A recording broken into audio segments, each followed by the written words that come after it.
The observer is the observed.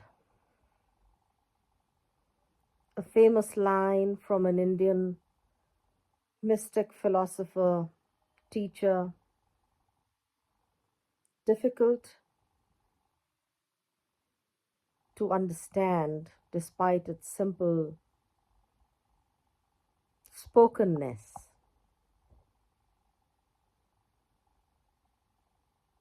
And it takes some sort of a eureka to really get the essence of what was trying to be said.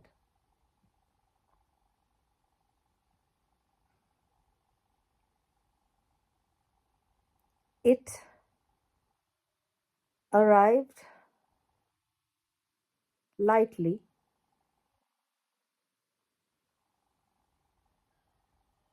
upon the sensibility, what it may really mean.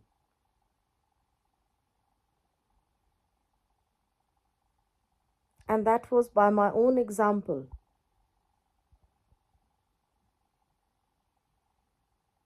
of self unconsciousness,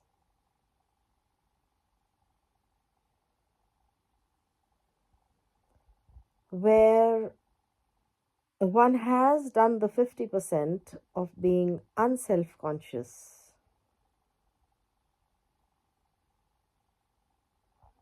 but not the other 50% of being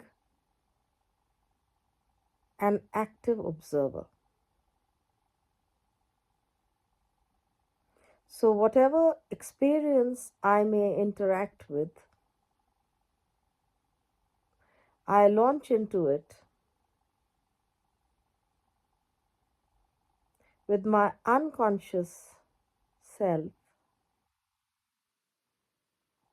creating ripples of my unconsciousness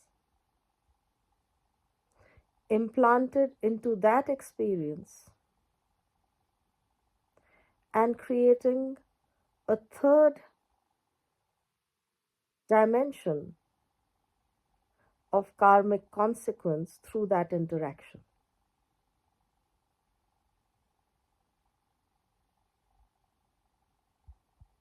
So the observer, which is deactivated by being unself conscious, has become part of the observed and has not been able to navigate that aspect of unself conscious behavior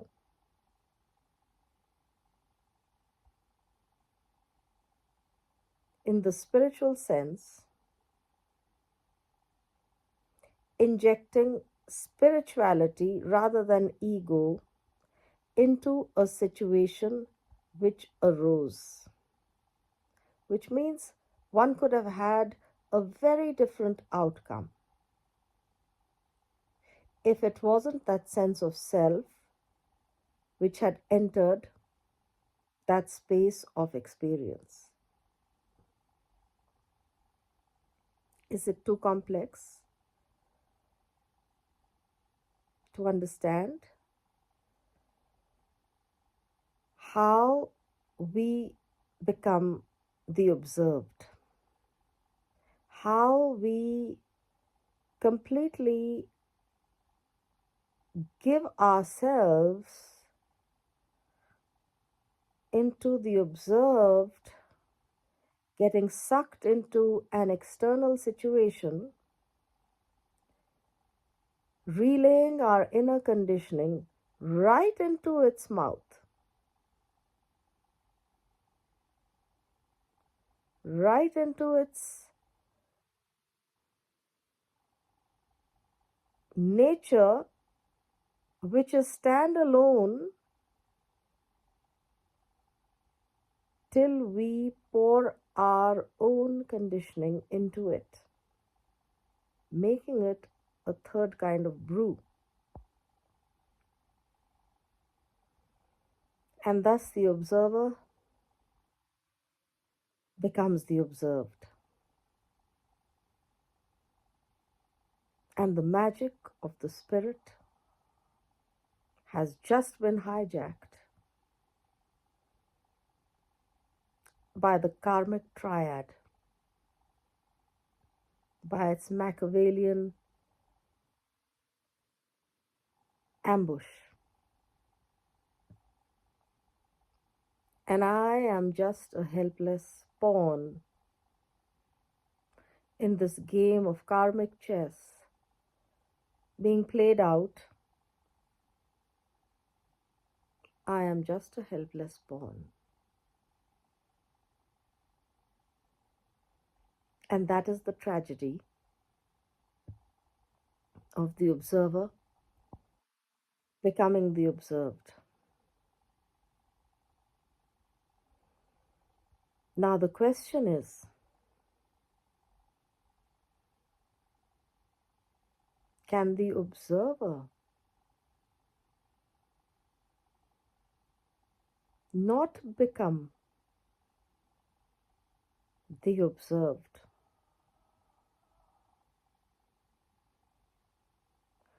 Or can the observed not infiltrate the observer's sacred territory? Can the observed not take over the sovereignty of the observer?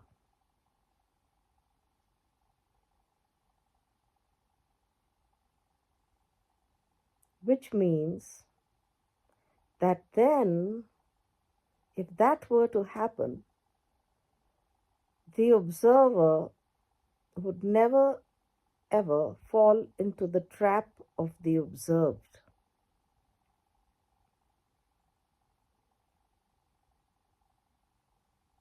The observer is not just unself conscious, the observer has become consciousness itself.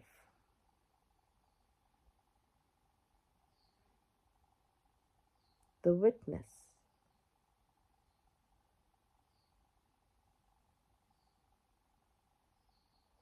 Understanding can only come from this perspective. Understanding the game without being a pawn.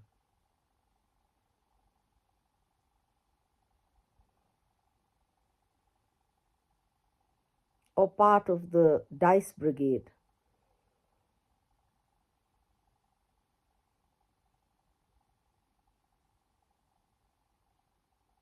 That becomes the ultimate trophy worth aspiring for,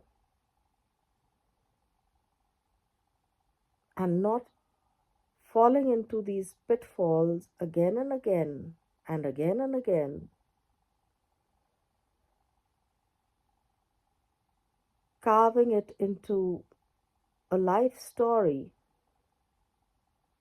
which could not alter its course.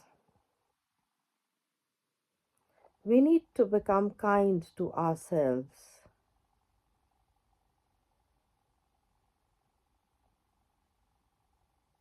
We need to stop falling prey to the games that life and experience keeps churning, and the stories and the narratives lacking juice but looking juicy. These are all traps.